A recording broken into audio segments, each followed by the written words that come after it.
नमस्कार दोस्तों, मैं विनोद राजपूत बेसिक एस्ट्रोलॉजी में आपका स्वागत करता हूं। मित्रों, आज मैं आपसे एक ऐसे राजयोग के बारे में बात करने वाला हूं जो अगर आपकी कुंडली में अगर बन जाता है तो समझिए कि आपको सक्सेसफुल होने से तो कोई नहीं रोक सकता। आपको ये राजयोग उस मुकाम पर पहुंचा देगा जहां आप सोच भी नहीं सकते हैं। इस राजयोग का नाम है पंच महापुरुष राजयोग। प्रायः ये कईयों की कुंडली में देखने को मिलता है, फिर भी उन्हें वो फल नहीं मिल पाता जो ये पंच महापुरुष राजयोग दिला सकता है लोगों को।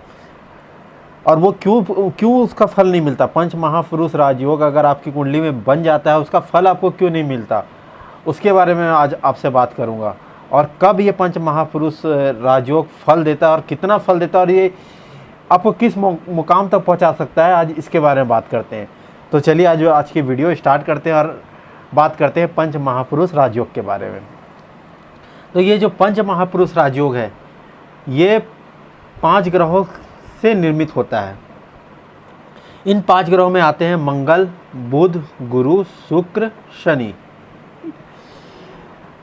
ये जब मंगल, बुध, गुरु, शुक्र, शनि ये जब केंद्र में बैठते हैं कुंडली में, केंद्र किसे कहते हैं?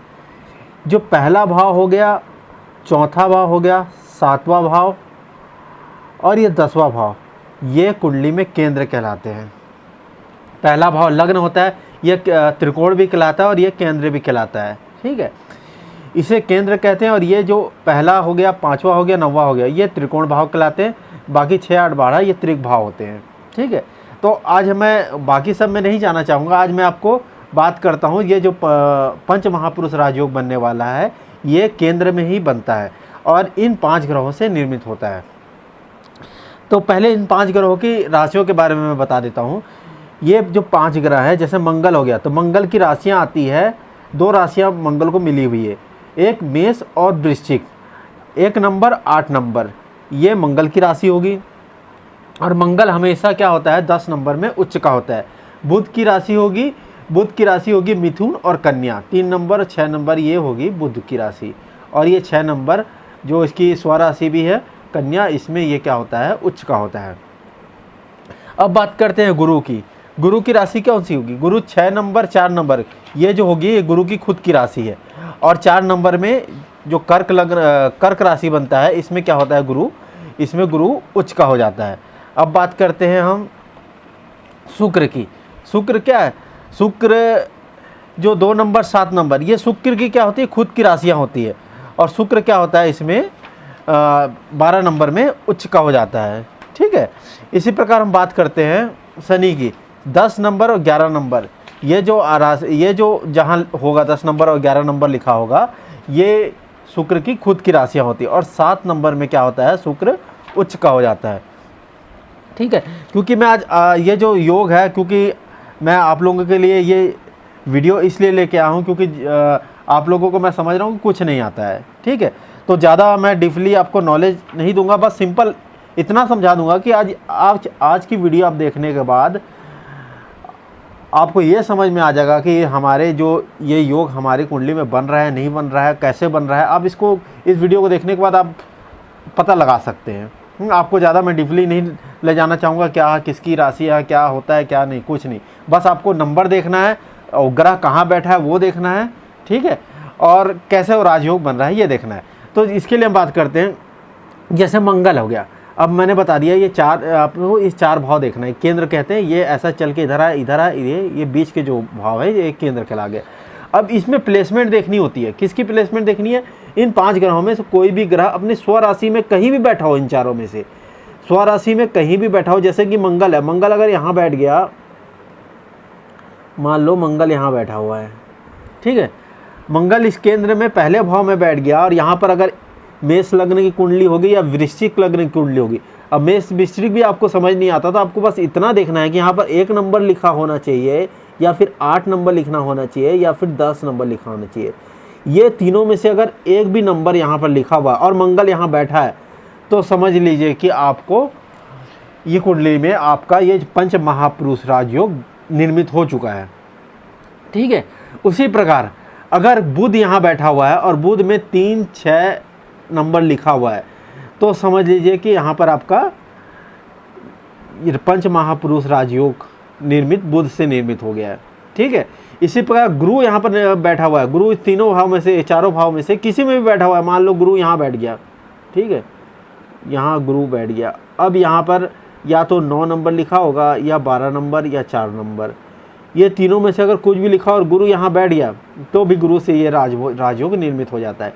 इसी प्रकार अगर शुक्र बैठा हुआ है, शुक्र यहाँ किसी में भी बैठा हुआ है, मान लो कि शुक्र यहाँ बैठ गया, ठीक है, शुक्र यहाँ बैठ गया और यहाँ लिखा हुआ है 2 नंबर, 7 नंबर या फिर 12 नंबर लिखा हुआ है, यहाँ शुक्र बैठ गया तो भी ये राजयोग निर्मित हो जाता है। ठीक है, इसी प्रकार शनि की बात करें, शनि इसमें तीनों में से कहीं भी बैठ गया, मान लो शनि यहाँ बैठा हुआ है, ठीक है, शनि यहाँ बैठा और यहाँ लिखा हुआ है 10, 11, 7 नंबर, ठीक है, तो भी ये राजयोग निर्मित हो जाएगा। तो ये जो राजयोग अलग अलग ग्रहों से निर्मित हो रहा है, ठीक है, इन राजयोग का, जैसे बुध की भी बात करें तो बुध भी इसी प्रकार, जैसे ये ग्रह बैठे हैं इसी प्रकार बुध भी अगर यहाँ बैठ जाता है, जैसे ये बुध यहाँ बैठ गया मान लेते हैं और यहाँ पर लिखा हुआ है 3 या 6 नंबर लिखा हुआ है, तो बुध भी ये योग निर्मित कर देगा। ठीक है, तो इन जो ग्रहों से, अलग अलग ग्रहों से जो राजयोग बनता है, इन राजयोगों को एक नाम भी दिया हुआ है। ठीक है, जैसे मंगल है, अगर मंगल यहाँ बैठ गया तो मंगल से जो बनने वाला राजयोग है उसे क्या कहते हैं अपन, रोचक राजयोग कहते हैं। ठीक है, इसी प्रकार अगर शनि से जो राजयोग निर्मित होता है तो उसे हम शस्त्र राजयोग कहते हैं। ठीक है, बुध से निर्मित होने राजयोगों को भद्र राजयोग कहते हैं। ठीक है, इसी प्रकार अगर गुरु से राजयोग निर्मित हो रहा है तो उसे क्या कहते हैं, हंस राजयोग कहते हैं। इसी प्रकार शुक्र से राजयोग निर्मित होने वाले राजयोग को क्या कहेंगे, मालव्य राजयोग कहे गए। तो ये जो बनने वाले पंच महापुरुष राजयोग है, अलग अलग ग्रह से बनने वाले राजयोग है, इनको एक अलग अलग नाम भी दिया गया है। ठीक है, तो अब हम बात करते हैं ये राजयोग हम देख लिए, हमने मंगल देख लिया, यहाँ पर बैठा हुआ है 1 नंबर, 8 नंबर, 10 नंबर किसी में बैठा हुआ, मान लो ये राजयोग निर्मित हो रहा है। ठीक है, तो ये राजयोग फलित कब नहीं होता, हम उसकी बात करते हैं। अगर इसी मंगल के साथ यहाँ पर राहु भी बैठ गया तो ये जो राजयोग है ये निष्फल हो जाएगा, ये अपना जो रिजल्ट है वो नहीं दे पाएगा। ठीक है, इसी प्रकार अगर राहु यहाँ बैठ के 7वीं दृष्टि डाल दिया तो भी ये राजयोग पूर्ण फलित नहीं हो पाता है।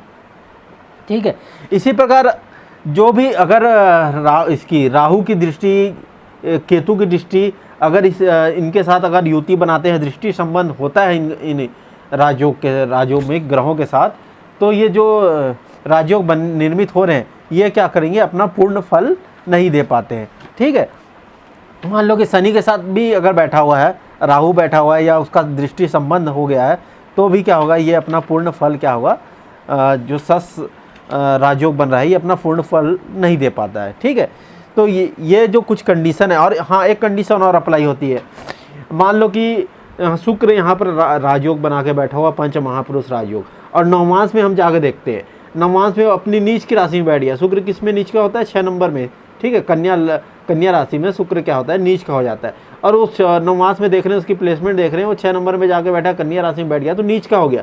तो नीच का होने से जो यहाँ पर जो उनको फल देना था उसको, वो अपना फल नहीं दे पाता है। ठीक है, तो इसी प्रकार हमको 2 कंडीशन देखनी होती है। एक क्या होगा, उस पर पापी ग्रहों का प्रभाव नहीं होना चाहिए। ठीक है, और दूसरा क्या होना चाहिए, वो नवमांश में अपनी नीच की राशि में नहीं जाना चाहिए। तो ये 2 कंडीशन भी हमको देखनी पड़ती है। अगर ये 2 कंडीशन नहीं बनती है तो वो अपना पूर्ण फल देते ही देते हैं। ठीक है, अब बात करते हैं जो ये ग्रह, जो ये राजयोग बन रहे हैं, तो राजयोग किस टाइप का फल देंगे हमको। मान लेते हैं कि अपन मंगल से रोचक राजयोग बन के यहाँ बैठा हुआ है, तो रोचक राजयोग बन के बैठने के बाद ये फल क्या देगा, तो ऐसा व्यक्ति जिसके कुंडली में ये रोचक राजयोग बन रहा है वो क्या होगा, उसमें हिम्मत वाला होगा, शक्तिशाली होगा, पराक्रमी होगा ऐसा व्यक्ति। मतलब उसमें मतलब किसी से डरेगा, निडर होगा। ठीक है, उनके शरीर में एक नई प्रकार की ऊर्जा हमेशा विद्यमान रहेगी। ठीक है, वैसा व्यक्ति क्या होगा, हमेशा जो साहसपूर्ण कार्य है उसको करने के लिए कंपटीशन वगैरह में हमेशा आगे रहेगा वो। ठीक है, शत्रुओं से भयमुक्त रहेगा, उसको मतलब किसी से डरेगा नहीं, वो अपने शत्रुओं से कभी भी मतलब डरेगा नहीं, दृढ़ निश्चयी होते हैं ऐसे व्यक्ति। ठीक है, इनका स्वास्थ्य हमेशा क्या होता है, उत्तम रहता है। ठीक है, स्वस्थ रहते हैं ऐसे व्यक्ति, मजबूत रोग प्रतिरोधक जो क्षमता होती है वो स्ट्रांग होती है इनके अंदर। ठीक है, ये क्या होते हैं, जब अधिक आयु में भी ऐसे व्यक्ति क्या होते हैं, एक मतलब युवा की तरह दिखते हैं दिखने में, ठीक है। हमेशा मेहनती रहेंगे, कर्म प्रधान रहेंगे ऐसे व्यक्ति, ठीक है। तो जब इतनी सारी क्वालिटी आने के बाद किसी भी व्यक्ति में अगर ये सब क्वालिटी आएगी तो दौलत शोहरत तो उनके कदम चूमेगी। आप मानते हैं ये क्या होगा, ऐसे व्यक्ति को जिसके अंदर इतनी सारी क्वालिटी आ जाएगी, वो एक प्रकार ज़मीन से आसमान तक का सफ़र आराम से तय करता है, आप ये मान के चलिए, ठीक है। अब बात करते हैं हम किसकी, भद्र राजयोग की, ठीक है। जब भद्र राजयोग बनता है तो भद्र राजयोग बनने में क्या होता है, क्योंकि बुद्ध का संबंध किससे, बुद्धिमत्ता से है, व्यक्ति के बुद्धि से। तो जब भी भद्र राजयोग बनेगा तो ये क्या होगा, ऐसा व्यक्ति हमेशा बुद्धिमान होगा, तर्कशील होगा, ठीक है। इनके अंदर दूरदृष्टि पाई जाएगी, ठीक है। भाषण कला में ये ऐसा मतलब इनकी भाषण कला क्वालिटी बहुत ही मतलब इम्प्रूव रहेगी, ठीक है। और जो इनके बुद्धिमत्ता से संबंधित कार्य है वो उसमें दक्ष रहेंगे, ठीक है। वाक पटुता इनके अंदर क्या होगी, बहुत ही अच्छी पाई जाएगी, ठीक है। और जो जैसे ये ऐसे व्यक्ति होते हैं जिनमें क्या होते हैं, निर्णय लेने की क्षमता बहुत ही अच्छी होती है, ठीक है। लेखन कला इनके अंदर पाई जाती है, ठीक। कोई भी रचनात्मक कार्य की बात करें तो वो इनके अंदर पाई जाती है, ठीक है। व्यवहार कुशलता इनके अंदर पाई जाती है, और ये अपने बातों से बहुत जल्दी लोगों को क्या करते हैं, आकर्षित कर लेते हैं, ठीक है। तो ये भद्र राजयोग जिनके अंदर बनता है, ऐसे व्यक्ति की ये क्वालिटी पाई जाती है इनके अंदर। अब बात करते हैं हम गुरु से बनने वाले हंस राजयोग की। जो भी हंस राजयोग है इसका संबंध होता है गुरु से। तो गुरु के अंदर क्या क्वालिटी होती है, वैसे ही क्वालिटी उस व्यक्ति के अंदर पाई जाती है। जब भी यही राजयोग बनता है तो उस वैसे व्यक्ति के अंदर क्या होता है, ईश्वर की विशेष कृपा पाई जाती है। ऐसे व्यक्ति क्या होते हैं, विवेकशील होते हैं, समाज में उनका मान सम्मान प्रतिष्ठित होते हैं ऐसे व्यक्ति, ठीक है। इनके अंदर क्या होता है, ज्ञान प्राप्ति करने की एक लोलुपता पाई जाती है, ललक होती है इनके अंदर। ये इनको कितना भी ज्ञान मिल जाए फिर भी ये ऐसे व्यक्ति क्या करते हैं, हमें मतलब और अधिक ज्ञान पाने के लिए हमेशा क्या करते हैं, ललायित रहते हैं ऐसे व्यक्ति, ठीक। इनके अंदर सूझबूझ बहुत अधिक पाई जाती है, ठीक। समाज में मतलब विशेष मान सम्मान ऐसे व्यक्ति को मिलता है। ये क्या होते हैं, संयमित और परिपक्व स्वभाव के होते हैं ऐसे व्यक्ति, ठीक। ऐसे व्यक्ति क्या होते हैं, बड़ी सी बड़ी समस्याओं को भी बहुत सरलता से उनका समाधान कर देते हैं। ऐसे व्यक्ति के अंदर मैनेजमेंट कला पाई जाती है, ठीक है। इनके अंदर क्या होती है, एक शिक्षक की क्वालिटी पाई जाती है, बहुत ही अच्छा लोगों को समझा सकते हैं, सिखा सकते हैं सॉरी। तो ये हंस राजयोग वाले व्यक्ति के अंदर ये क्वालिटी पाई जाती है। अब बात करते हैं मालव्य राजयोग की, ठीक है। मालव्य राजयोग वाले व्यक्ति क्या होते हैं, इनके अंदर क्योंकि मालव्य शुक्र का संबंध किससे होता है, भोग विलास से, धन दौलत से, इन सारी चीज़ों से शुक्र का संबंध होता है। तो जब भी ऐसे व्यक्ति किसी व्यक्ति के अंदर मालव्य राजयोग बनता है तो क्या होता है, उनमें लक्ष्मी माँ की विशेष कृपा होती है। इनके पास धन संपत्ति की कोई कमी नहीं होती है, ऐश्वर्य वैभव सारा कुछ इनके पास होता है, ठीक है। भौतिक सुख सुविधाएँ की बात करें तो वो सारे वो मोटर वाहन गाड़ी बंगला, इनके पास सारी सुख सुविधाएं होती है। इनके जीवन में वैवाहिक सुख की बात करें तो वो भी इनके जीवन में हमेशा सुखद जीवन व्यतीत करते हैं ऐसे व्यक्ति, ठीक है। ऐसे व्यक्ति की महत्वाकांक्षा की बात करें तो बहुत महत्वाकांक्षी होते हैं, बड़े बड़े सपने देखते हैं ऐसे व्यक्ति, और उन सपनों को पूरा भी करते हैं। उन्हें प्राप्त करने के लिए बड़ी बड़ी योजनाएं बनाते हैं, ठीक है। जो प्लानिंग की बात करें तो जैसे कि बड़े बिजनेसमैन होते हैं, अपना बिजनेस को 10 साल आगे की प्लानिंग करेंगे, तो ये व्यक्ति मालव्य योग वाले व्यक्ति भी ऐसे ही होते हैं, अपनी लंबी लंबी योजनाएं पहले से बना के रखे होते हैं ये, ठीक है। इनके अंदर कलात्मक जो गुण होता है वो इनके अंदर कूट कूट के भरा होता है, ठीक है। अब बात करते हैं हम सस राजयोग की, जो शनि से बनता है। सस राजयोग वाले व्यक्ति क्या होता है, इनको उच्च पदों की, समाज में उच्च पदों की प्राप्ति होती है। आजीविका की दृष्टि से ये क्या होते हैं, बहुत ही शुभ कार्य करते हैं अपने, मतलब ये जो कभी भी गलत काम करके अपनी आजीविका नहीं चलाते, ठीक है। अपने कार्य क्षेत्र में हमेशा उन्नति करते रहते हैं ऐसे लोग, इनकी सोच गहरी होती है, ठीक है। आम जनता के बीच हमेशा प्रसिद्धि मिलती है इन्हें। जीवन में सारी सुख सुविधाएं क्या होती है, ऐसे सस राजयोग वाले व्यक्ति को हमेशा मिलती है, ठीक है। ऐसे व्यक्ति के सस राजयोग जिनकी कुंडली में बन जाता है, ऐसे व्यक्ति के सभी दुखों का नाश होता है और हमेशा सुख सुविधाएं इन्हें प्राप्त होती है, ठीक। ये ऐसे व्यक्ति क्या होते हैं, अनुशासन प्रिय रहते हैं और कर्तव्यनिष्ठ होते हैं ऐसे व्यक्ति। तो ये जो 5 जो पंच महापुरुष होते हैं, उनके जो पंच महापुरुष योग से बनने वाले जो लाभ हैं, उनसे ऐसे ऐसे जो लाभ मैंने आपको बुलाया ऐसे ऐसी क्वालिटी आपको उस व्यक्ति के अंदर देखने को मिलेगी। ठीक है, तो आशा करता हूँ मैं कि आपको आज का ये टॉपिक समझ में आया होगा, पंच महापुरुष राजयोग कैसे बनता है और बनने के बाद भी क्यों वो फलित नहीं होता है। ठीक है, तो आज के लिए हम इतना ही करते हैं। आने वाली वीडियो में और किसी राजयोग की बात करेंगे। ठीक है, और कोई अच्छी टॉपिक मैं आपके लिए लेके आऊँगा।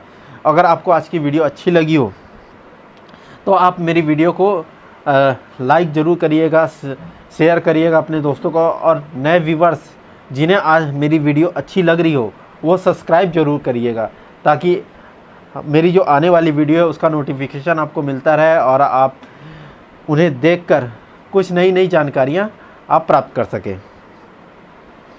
धन्यवाद।